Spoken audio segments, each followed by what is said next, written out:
اولین قدوم رسول الله صلی الله علیه و سلم به مسجد قبا میرسند. مسجد قبا در رسول قدم میزنند، میدراین، میگه اصحاب با یک شکوه و ولوله، میگه همه در پیش رسول الله. وقتی که قبا در قدم میزنند، پیامبر شیشتگی بده، اصحاب میگه گمان کردیم که پیامبر از آسمان خبر گوش میکنه، گمان کردیم که رسول الله از آسمان خبر گوش میکنه. بعد از او ایستادیم، گفتیم چی هست فرستاده خدا؟ میگه گو حوضی اگه استقبال کنه یا بهشتی پیشتون میدروید. همه میگه حیران شدیم که کیه این بهشتی کی میدرو آمده باشه. ناگهان میگه در این مسجد کلام بود، میگه صحن مسجد یک انسان میدرو، لباسای چنگ، بدن ها کپیدگی، روموی ها ژولیده، میگه میدروید سهیل ابن سینان. این تاجر بود، 100 شتر متریال گازوار میزنه و مکه میدرو که زنش خبر میده که پیامبر از مکه هجرت کرده. همون 100 شتر مال و متاع میپرتوید، سر در بیابون میزنه که رسول الله رفته گفته. بعد از اون میدروی میگه نفر بیشتر را دیده؟ میگن بله. میگه صحیب تجارت مبارک شود. میگه چی تجارت؟ میگه ساعتی پیش خدا وعدت داد منده. او چی داد؟ و من الناس من یشری نفسه ابتغاء مرضات الله. ای پیغمبر، از گروه مردم نفرای هستن که به خاطر تو تمام تجارت پس پا میزنه، کپوی تو میبیایم. گو مبارک شود خدا به حد سوداگری تا تعریف کرد. چی سودا کردی؟ گو مال و متاع همش مکه در پرت کنم اومدم. گو بعد از این مردم در ما وعده میتونیم که بیشتر میدروی بیلشه. صحیب این صحابه در زمان خلافت حضرت عثمان در همین انطالیا امروزه خاک شد، در همین جنگ بین کاتولیکا. اگر یک مرتبه خدای کرد انطالیا روی خبرش میبینی صحیب، همون کسی که هر پیغمبر خدا گفت مبارک چه وی تجارت خدا سودا تا تعریف کرد. تمام بزرگان مدینه شیشتن و مصلحت کردن که پیغمبر یک روز در بستانسرای ما میسته، اینش که در باغ من نیسته و اینش که در خانه من نیسته. کلانای مدینه همه صدا بلند میکنن که پیغمبر در خانه ما نیسته. همین حالت میگه مردی فقیر و ناداره که دو دختر داره و یک خانه داره و اندک کورپچه و یک خانه پدولدار داره، هیچ چیز نداره، این زبان درازی کردن نمیتونه که گوه که پیغمبر خانه من نیسته. این کیه؟ ابو ایوب انصاری. اینم در همون جشتگه کلان شونده ها میگن خانی من شطوری بریام، این و همه گفته این فقیره، ناداره، نمیدونه چی گوه. ناداری هم سنگه. بعد در اوی میکنه و بیرون میبرایه و کمتر میسته. بعد مدینه سلخینه، زیر خرمان میشنه و میگه ای پروردگار، همه مردم از دورندگی جز فخر داره. اینش میگه رسول در دسترخوان من، بستان سرای من، خانه من، دری من، لیکن من ندیدم همون پیغمبری طرف. همون نفرایی را که روی کرده من هموها را دیده ایمان آوردم. نمیشه که همین پیغمبر تا خودت خونی کم بغلی ما بیاری. رسول الله صلی الله علیه و سلم چه یک نعمت بزرگ در این زمین آمدن، چه یک شخصیت در این زمین آمدن، چه یک نعمت آمدن که امروز الحمدلله که برادر ما پیرواشه. از این نعمت بزرگ، از این سزاوارترین نعمت دیگر برای ما نمیشود. این شخصیت وقتی که در قرآن در 292 جاش کلمه آمده که ربک ربک ربک، من خدای تو، من از خدا بودن بطه. هر آینه پیامبر صلی الله علیه و سلم چیکار میکنن؟ خداوند ناز میکنه. موسی علیه السلام در تورات به بنی اسرائیل نصیحت کرد یهودی‌ها داشت. ای بنی اسرائیل، از بین کوههای تهامه، یعنی که از بین کوههای ابو قبیس مکه، برادر ما به دنیا میبیا و آخران پیغمبر، ریشه شرک ای زمین میکنه، عدالت جاری میکنه، همسایه‌داری را به شما میآموزانه. او پیغمبری هست که در دو قبله نماز میخونه، هم قبله یهود نماز میخونه، با مسجد قبلتین میشه و با قبله حضرت ابراهیم در نماز میخونه. این پیغمبری است که در این زمین میبیا تمام دنیا در حلقه دینی میدروید. نصیحت موسی علیه السلام، جوان مردی را شما از این نفر یاد میگیری. یعنی که جوانمردی و مردی را شما از رسول الله یاد میگیرید و حضرت موسی. حضرت عبدالرحمن ابن عوف روایت میکنه که غنیمت آمد، وادی های مدینه از تمام غنایم و از مال و گزوار دنیا پر میشد. همین خیلی پر شد، گفت که بین دو وادی پر بود.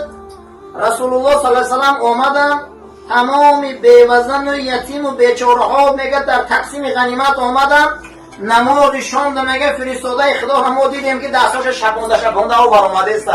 همه را میگه مردم در بخشیدم. همون روز میگه 100 شتر حضرت معاویه دادم. از رسول الله جوانمرد کسی را ما ندیدیم. حضرت خالد ابن ولید میگه که بنی تیمه، یعنی بنی تی فرزندان حاتم تای بودن، اسیر غلطیدن. میگه وقتی که آوردن اسیرشان، میگه رسول الله صلی الله علیه و سلم در در نشستگی بودن و پیامبرم خیلی نگاه کردن، گفتن صدای کیه در بیرون بلند نبرو؟ گفتن صدای یک زن و عصا داره در زیر زنجیر است. گفت که او زنجیر اوی کنه صدای شناس میتوه. گفتن چی با؟ گفتن برای اون که ای صدای او گو من فهمیدستم که اون نطفه کدام جوانمرده. بعد از او پرسیدن که کی؟ گو من دختر حاتم توی میشم.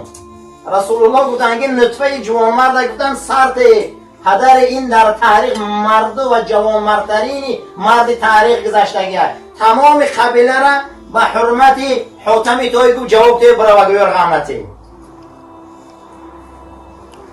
حضرت انس ابن مالک میگه 10 سال خدمت جناب پیغمبر کردم، یگان اوقات و خوراک در خانه رسول الله سیر زیاد نمیستو، یا میخورد یا میبخشید یا برآورده کوچه مردم نمیداد.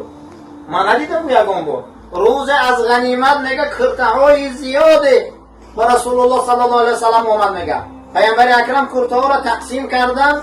همین حالت شیشان شونده بود که یک یهودی بچه در آمد و از پیامبر پرسید یک کرته هم بچی. میگن پیامبر کرته های غنیمت تمام شد. حضرت علی میگه کم در شیشته بودیم که رسول الله همون جیله که مسجد رویشون پوشیدن میانشون بستیان، کرته بدنشون آوردن در همین یهودی بچه دادن. بعد از اون گفتم که فرستاده خدا شما کرته نداره این خدا نمیتی اخی. مگه وقت امید کرده اومده. میگه همین اندک نبود که مادرش خدی میگه در آمدم. بعد از اون میگه زن یهودی فرستاده خدا را دیده، گفت که میدونی چی؟ ای پیغمبر، ما محتاج کرته نیستیم، ما محتاج متریال دنیا نیستیم، ما در موسی. انا همین میگن برادرها اخلاق، انا همین میگن عرفان، انا همین میگن علم، انا همین میگن عین عرفان. برای انا همین هر یک انسان باید عرفان داشته باشه. عرفان چیست؟ شناخت. معنی عرفان چی بده؟ شناخت. هر انسان باید عرفان داشته باشه. انا همین میگفتن عرفان، شناخت. گاهی میگن که اهل عرفان یا عرفان چیه یا علم چیه. عرفان ایره نقض دانه برادر، ایره میگن شناخت. گاهی میشوه که انسان یک قطره را میشناسه، گاهی میشوه انسان یک بحر میدانه. آدم هم در شناخت خدا همه خیلن. گاهی میشوه که یک قطره میدانن، گاهی میشوه یک بحر میدانن، گاهی میشوه 2 قطره میدانن، گاهی میشوه که اقیانوس میدانن. این وابستگی به تلاش هر یک انسان است. همین قدر شما و ما تلاش کنیم عرفان و شناختمان به قوت باشه، خدا همون قدر ما ده عطا میکنه. هر انسان وابستگی از تلاش خود شد.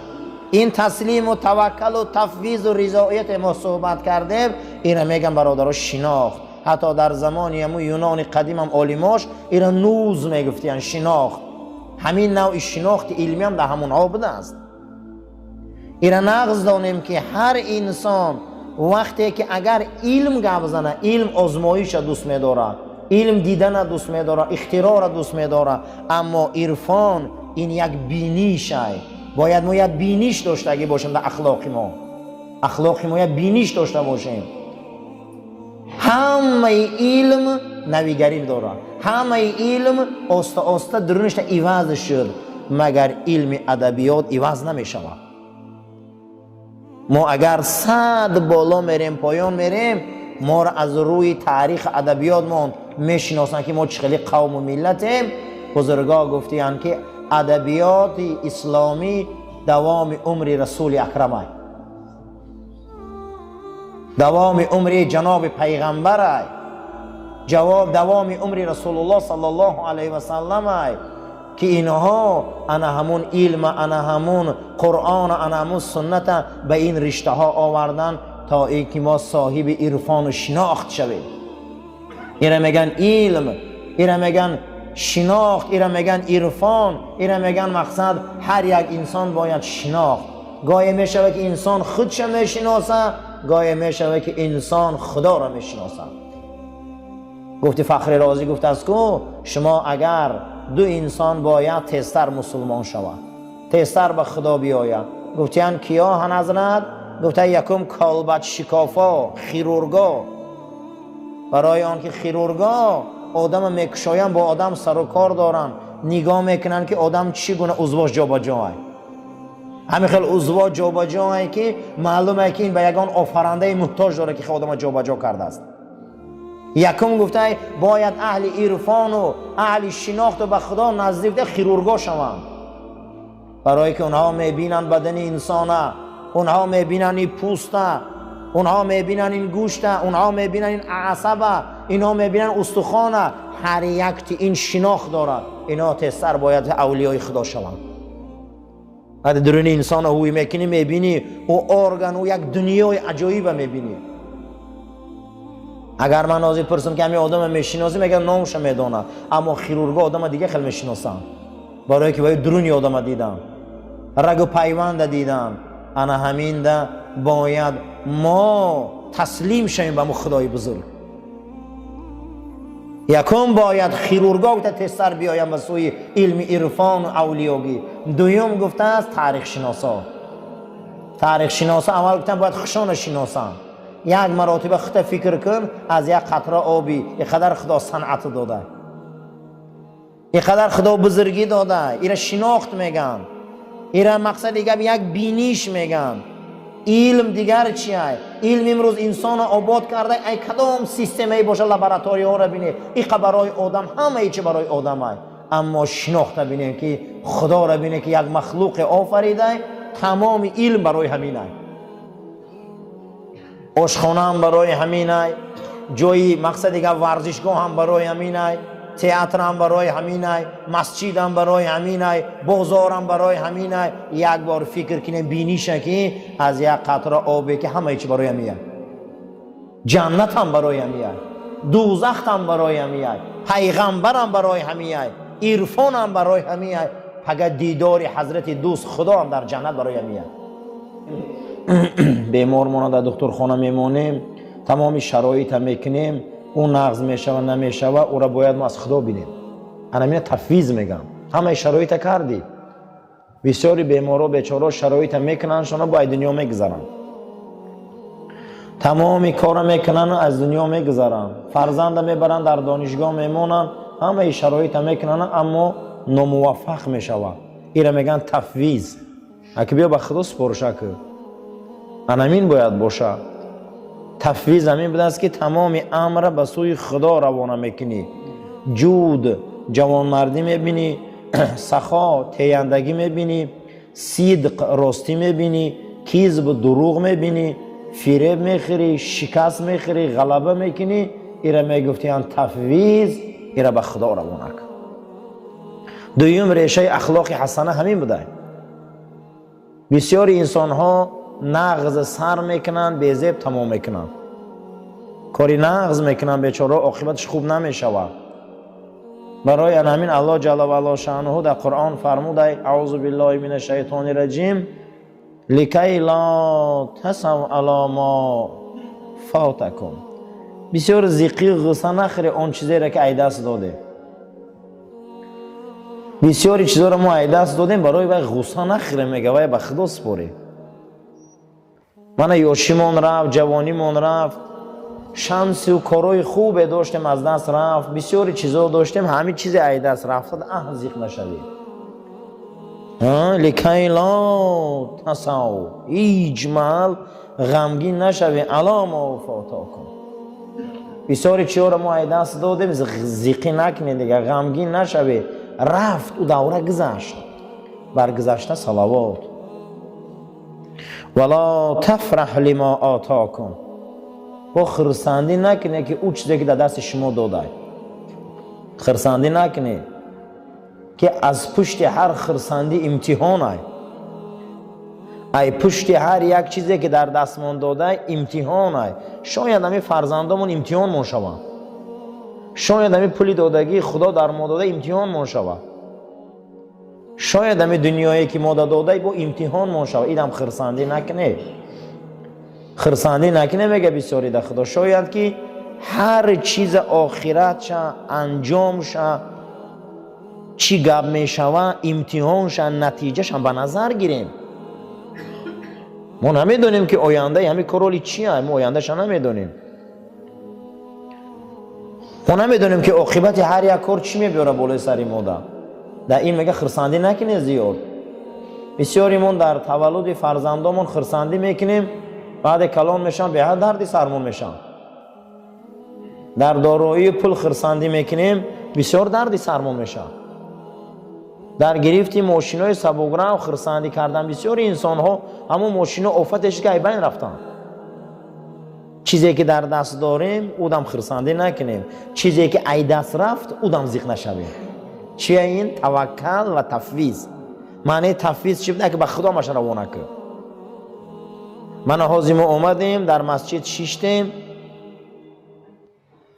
طهارت داریم منتظر نماز شامیم. یک وقت میشم که یک عمل ناشایسته میکنیم شام ثوابش از بین میروه. معلومه که به خدا روانش که خدا قبولش نکرده و خدا با داره قبول داره ناقبول داره و موردی پذیریش داره که قبولش نمیکنه. انا میره میگفتن دیمانگیش تفویض اخلاق مسلمان بلند میکرده. تربیه مسلمان بلند میکرده. یک انسان میخیزه رهی دراز تای میکنی سرزمین میبیون اما یا بیمار میشه و خونهش بیچاره دست خالی میروه. اکی را تفویض به خدا کنه. تفویض به خدا کنه. بسیاریامون میبینیم در همینجا پیش یک برادرمون اگر همون مبادا خدمت کرده نتونمونه در بالا مونده میروه تو من آوردی تو من این کردی اون کردی گریبونش همه قبیم عزیزم این خطا های. این تفویض های. ما نمیدونیم پگه چی گپ میشوه. ما نمیدونیم پگه چی گپ میشوه. شاید که پگه هم آدم از دنیا گذره. شاید هم آدم به یک بیماری گرفتار شود.